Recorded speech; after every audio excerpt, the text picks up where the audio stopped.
அனைவருக்கும் வணக்கம். Mass scientific ground water டிவைனர்லேருந்து நான் உங்கள் தோமாஸ் செல்வகுமார் பேசுகிறேன். ஸோ இன்றைக்கி எங்கே வந்திருக்கோம் அப்படின்னா, இது சேலம் மாவட்டத்தில் இருக்கக்கூடிய தின்னூர் அப்படின்னு சொல்லக்கூடிய ஒரு கிராமத்துக்கு நம்ம இங்கே சர்வேக்காக வந்திருக்கிறோம்.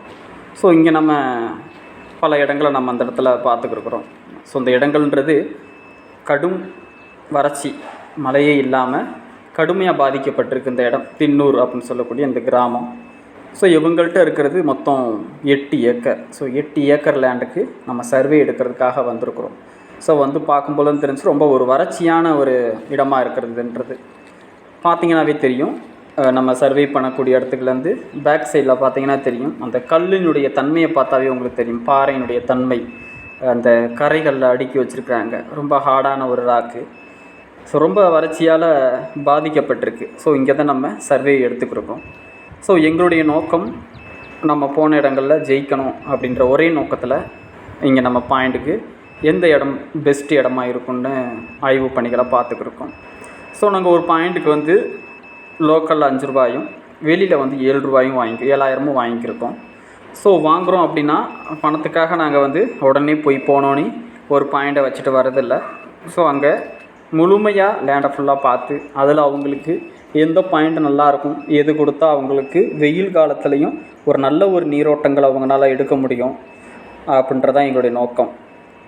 ஸோ அந்த ஒரு நல்ல ஒரு இடத்துக்காக நம்ம பார்த்துக்கிருக்கிறத இங்கே நம்ம இந்த வீடியோ பதிவில் பார்த்துக்கிருக்குறோம். ஸோ இன்னொரு விஷயம், இதில் கவனிக்கப்பட வேண்டிய விஷயம் என்ன அப்படின்னா, அவங்களுக்கு ஏற்கனவே ஒரு 2 போர் இருக்குது. ஒன்று 650, இன்னொரு போர் ஒரு 400 சில்லறையும் போட்டிருக்காங்க. ஸோ அது 2லேயுமே சரியான தண்ணீர் இல்லை, குடிக்கவே தண்ணி இல்லை அப்படின்ட்டாங்க.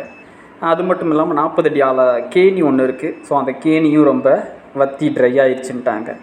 அது மட்டும் இல்லை, அவங்க லேண்டை சுற்றி ஒரு 1200 அடி போர்வெல்லாம் அமைச்சிருக்காங்க. அதுலேயும் தண்ணி அந்த அளவுக்கு எதிர்பார்க்கக்கூடிய அளவு இல்லை. ஸோ இது ஒரு இடம், அவங்க லேண்ட்லேயே இன்னொரு இடம்.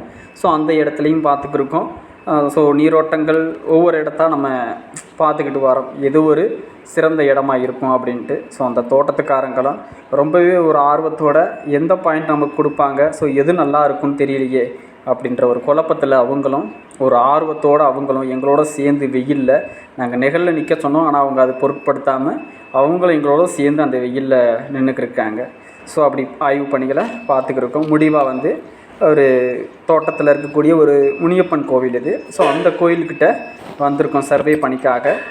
ஸோ மற்ற இடங்களெல்லாம் நாங்கள் பார்க்குறத விட இந்த இடங்களை நாங்கள் சர்வே எடுக்கும் பொழுது அது ஒரு நல்ல ஒரு ரிசல்ட் எங்களுக்கு இந்த இடங்களில் கிடைக்குது.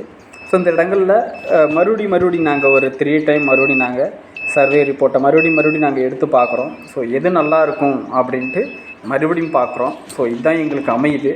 ஸோ இது ஒரு கோயில் தலம் அப்படின்றதுனால எங்களுக்கான முழு மனசோடு இந்த இடம் தான் ஓட்டணுன்ற ஒரு எண்ணம். இது நல்லாயிருக்கும் அப்படின்றத மறுபடியும் நாங்கள் கன்ஃபார்ம் பண்ணுறோம். இதில் தான் நீங்கள் ஓட்டணும்னு உறுதியாக சொல்கிறோம்.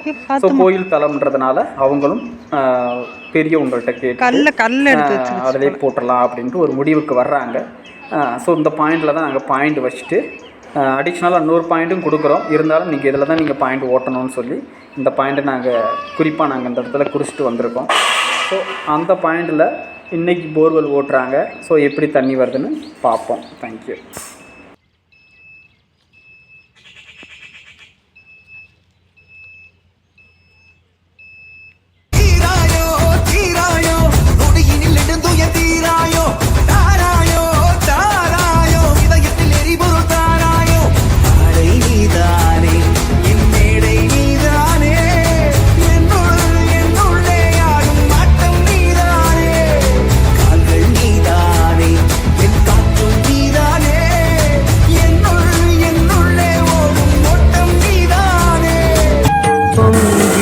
கங்கையை செஞ்சடை கொண்ட குணாநிதியே,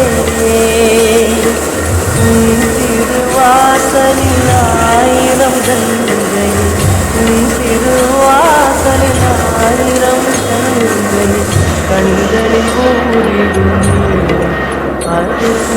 அருணாச்சல சிவனே. பொங்கிடும் கங்கையை செஞ்சடை கொண்ட குணாநிதியே, திருவாசலில்